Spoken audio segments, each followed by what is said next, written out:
You are welcome. Mr. President and my distinguished colleagues, I read in passing the debate on the issue as to whether the Senate has legal capacity to legislate on the issue of agriculture last week. Unfortunately, I have not been around. It is by providence that today the same issue is being raised. Based on my limited understanding of the Constitution, sir,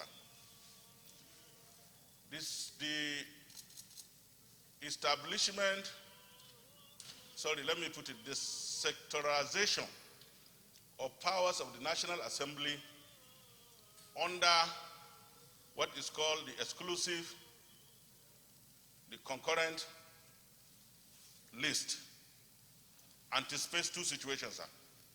One, if it were under a system that is of confederate nature, then you can religiously say that we do not have the power. But because the system is federal in nature, the Constitution anticipates that a situation might arise where the overriding national interest will be tabled for consideration.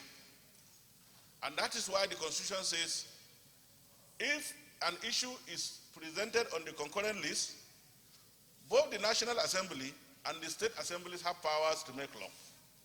And that where the law made by the states becomes inconsistent with the one made by the federal, ours shall prevail. That is the provision. And that is the necessary intendment of the framers of our Constitution. Let me in particular address the issue of agriculture. Agriculture under a federal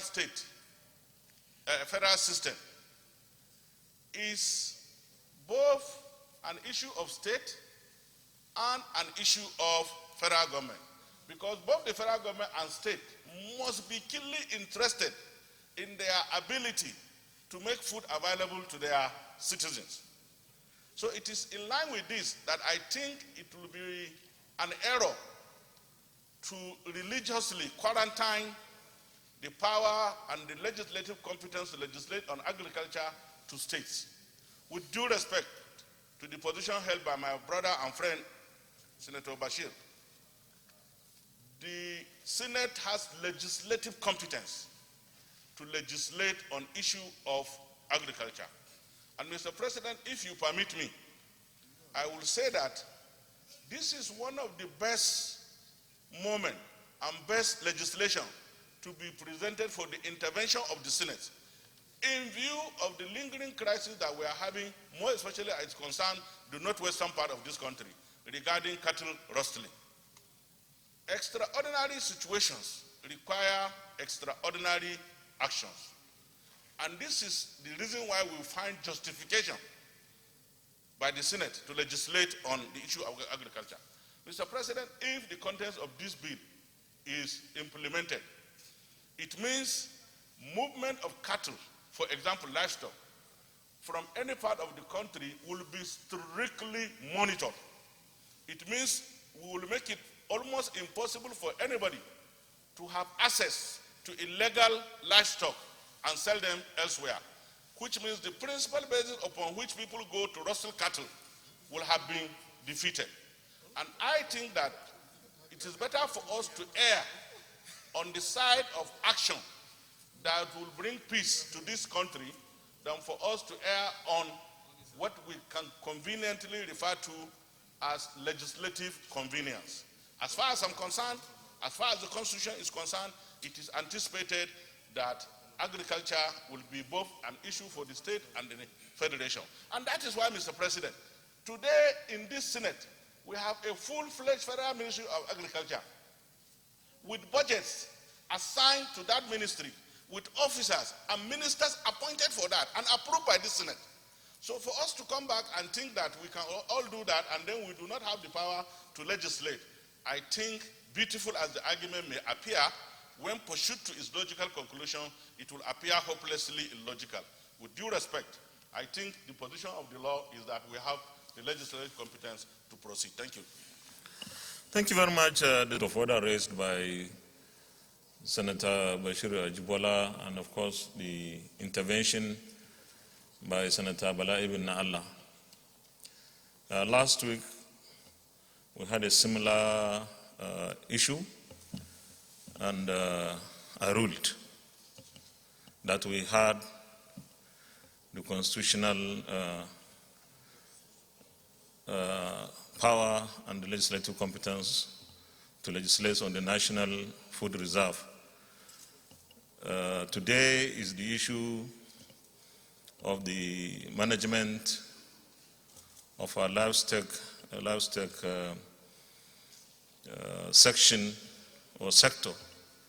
This is a sector, an industry of between 5 to 10 trillion naira in this country. And any government or any parliament will try to do anything possible to ensure that such an industry is protected, is promoted, to ensure that people earn their livelihood from this, that people also have, or the country has a food reserve of some sort from that industry. I believe that in this Senate we even had a resolution, a legislative intervention that was based on doctrine of necessity, because there was need for the National Assembly to intervene even when it was clear that there was no provision for such a situation. Sitting here, I believe that we will be doing this country good, we'll be doing justice, we'll be doing a great deal of service to our people, that we legislate on this. The identification is just one side of it, but the protection and management of this sector of our economy that is so huge and massive is critical to our economy. It's not something that we leave it to the states to go and do whatever they want to do. Let the states also try to maybe legislate to complement whatever the National Assembly will do. So based on Standing Order 25 sub H, which gives me the authority to interpret both our standing orders, the rules, and constitutional point of orders, I rule that this Senate, and indeed the National Assembly, has the legislative competence to legislate on this matter. So is there anybody who will contribute to the debate? Is there anybody against the bill? Those in favor that this bill be now read a second time, say aye. Those against, say nay. The ayes have it. Clerk of the Senate. Mr. President, distinguished